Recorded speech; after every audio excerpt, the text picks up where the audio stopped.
The Cecil Hotel opened its doors in 1924, promising luxury and glamour. Instead, it became a magnet for tragedy. Over the decades, the Cecil earned a sinister reputation, synonymous with unsolved mysteries and untimely deaths. The hotel had become a monument to the macabre. Its location near Skid Row further contributed to its decline. The once glamorous atmosphere faded, replaced by neglect and decay. Stories of suicides, murders, and unexplained disappearances wove into the hotel's narrative. The hotel's dark history cast a long shadow, forever tainting its image. Lisa, a young woman with a bright future, arrived at the Cecil Hotel seeking affordable lodging. She was unaware of the hotel's sinister reputation. Upon entering the lobby, Lisa felt a strange unease. The air felt heavy, the silence punctuated by an almost imperceptible hum. She checked in, receiving a key to a room on one of the upper floors. The clerk, a gaunt man with hollow eyes, offered a perfunctory welcome. Stepping into the hallway, Lisa was met with a dimly lit corridor, the air thick with an oppressive silence. Lisa stepped inside her room, unaware of the horrors that awaited her within the confines of the Cecil Hotel. Lisa's first few nights at the Cecil were plagued by unsettling occurrences. Strange noises emanated from the walls, whispers that seemed to slither through the air vents. The temperature in her room fluctuated wildly, shifting from stifling heat to bone-chilling cold in an instant. Lisa tried to rationalize these events, attributing them to the age of the building, but deep down a growing sense of dread began to take hold. Sleep offered little respite. Lisa was tormented by vivid nightmares, visions of shadowy figures lurking in the corners of her room. She would wake up in a cold sweat, her heart pounding in her chest. The darkness seemed to press in on her, suffocating her with its oppressive weight. The whispers continued taunting her, weaving themselves into her dreams. One night she awoke to the sound of someone knocking on her door. She cautiously approached the door, peering through the peephole. The hallway was empty. Lisa slowly opened the door, her heart pounding in her chest. There was no one there. The feeling of being watched intensified. One evening, Lisa decided to venture out for some fresh air. She stepped into the elevator, the doors closing behind her with a familiar clang. As the elevator began its descent, the lights flickered, plunging the small space into darkness. A chilling silence descended, broken only by the rhythmic hum of the machinery. Lisa felt a knot of fear tighten in her stomach. The elevator lurched to a halt between floors. The lights flickered again, casting eerie shadows that danced on the walls. A wave of panic washed over Lisa. Suddenly, the lights came back on. The elevator shuddered, then began to descend again, stopping at the ground floor. Lisa stumbled out, her legs shaking, her breath coming in ragged gasps.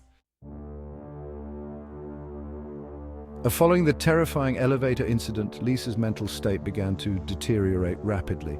The constant whispers, the unexplained occurrences, and the oppressive atmosphere of the hotel took their toll.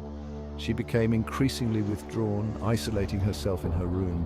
Paranoia gnawed at her, whispering doubts and fears into her mind.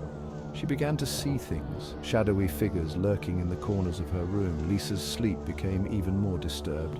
Her nightmares intensified, morphing into waking hallucinations. She would see faces in the patterns of the wallpaper, hear voices calling her name from the depths of the night. The line between reality and illusion blurred, leaving her trapped in a terrifying world of her own making.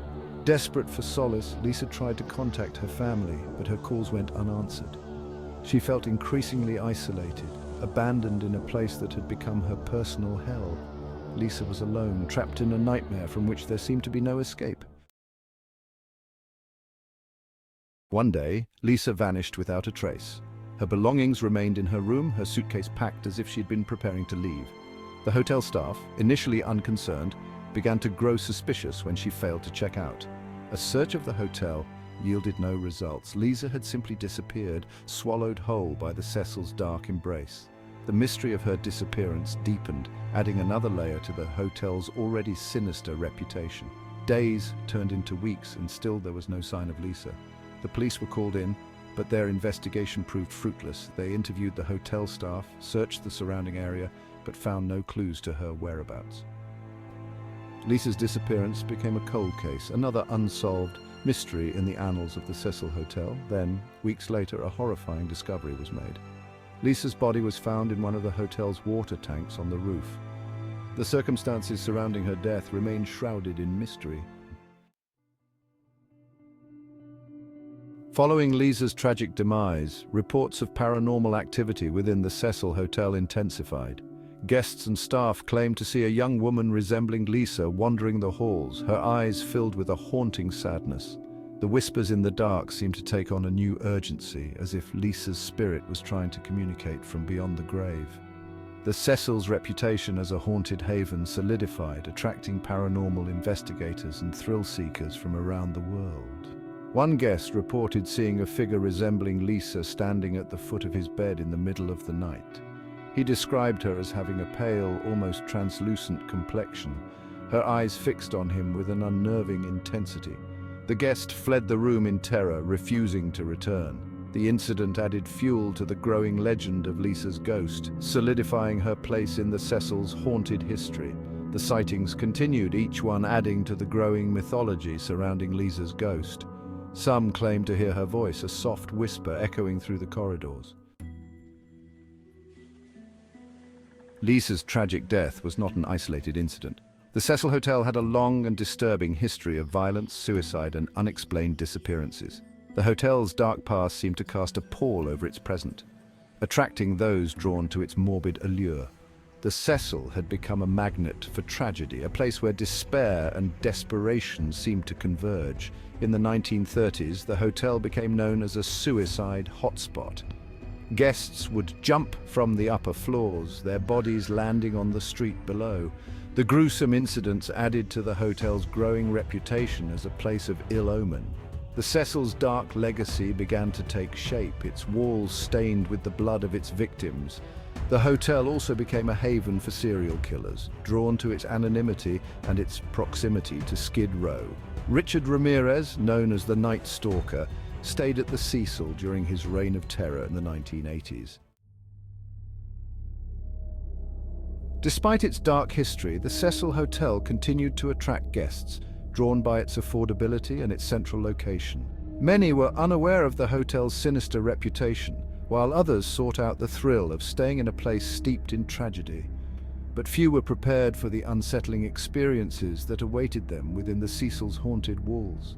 One guest reported feeling an overwhelming sense of dread upon entering his room. He described the air as being heavy, the silence punctuated by an almost imperceptible hum. He felt as if he was being watched, unseen eyes peering at him from the shadows. Another guest claimed to have heard footsteps in the hallway outside her room in the middle of the night. She cautiously opened the door, but the hallway was empty. She returned to her room, locking the door securely, but the footsteps continued, growing louder. Guests reported seeing shadowy figures, hearing disembodied voices, and feeling a chilling presence in their rooms. The mystery surrounding Lisa's death and the continued reports of paranormal activity at the Cecil Hotel have attracted the attention of paranormal investigators and amateur sleuths alike. Many have attempted to unravel the truth behind the hotel's haunted reputation, seeking answers to the unexplained phenomena that plague its halls. Some believe that Lisa's spirit is trapped within the hotel, unable to find peace. Others suggest that the hotel itself is a conduit for paranormal energy, a place where the veil between the living and the dead is thin. They believe that the Cecil's dark history has created a vortex of negative energy, attracting spirits and other entities to its haunted confines. Still others dismiss the paranormal explanations, attributing the reported occurrences to the power of suggestion or mass hysteria. Despite the ongoing debates surrounding the Cecil Hotel's haunted reputation, the legend of Lisa's ghost endures. Her tragic story continues to captivate the imagination, her presence a chilling reminder of the darkness that lurks within the hotel's walls. The Cecil has become synonymous with Lisa's name, her story inextricably linked to the hotel's haunted legacy. The Cecil Hotel remains a place of morbid fascination, drawing those intrigued by the macabre and the unknown. Guests continue to flock to the hotel, hoping to catch a glimpse of Lisa's ghost or experience the chilling atmosphere that permeates its halls. The legend of Lisa's ghost serves as a cautionary tale, a reminder of the fragility of life and the enduring power of tragedy. Her story continues to resonate with those who visit the Cecil, Her presence felt in the whispers in the dark, the chilling drafts, and the unsettling sense of being watched. Lisa's spirit, whether real or imagined, has become an integral part of the Cecil Hotel's narrative, forever etched into its haunted history.